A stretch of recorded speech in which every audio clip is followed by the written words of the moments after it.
અમદાવાદ જિલ્લાના ધોળકા તાલુકાના ઇંગોલી ગામે ક્રિકેટ રમી રહેલા બે જૂથો વચ્ચે ઘર્ષણ થતાં ફાયરિંગ કરાયું હોવાની ઘટના સામે આવી છે। ધોળકાના ઇંગોલી ગામે એક જ કોમના બે જૂથના યુવકો ક્રિકેટ રમી રહ્યા હતા।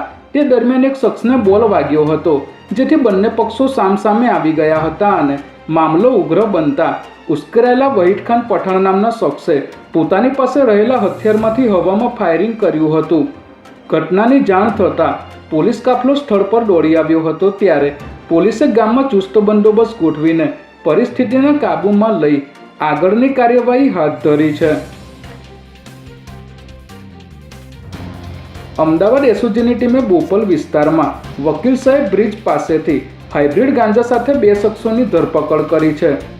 એસઓજીની ટીમે બાતમીના આધારે ગત મોડી રાત્રે બોપલમાં ગાંજો વેચવાની ફિરાકમાં આવેલા બે શખ્સોને ઝડપી લઈ તપાસ કરતા તેમની પાસેથી 9 લાખ ઉપરાંતનો 258 ગ્રામ હાઇબ્રિડ ગાંજો મળી આવ્યો હતો, જેને પગલે પોલીસે નારોલમાં રહેતા શિવમસિંહ ભદોરિયા અને શાસ્ત્રીનગરમાં રહેતા હેમંતકુમાર દેસાઈની ધરપકડ કરી છે, જ્યારે બોપલના રહેવાસી પૂર્વરાજસિંહ વાઘેલાને વોન્ટેડ જાહેર કરી તેની ધરપકડના ચક્રો ગતિમાન કર્યા છે।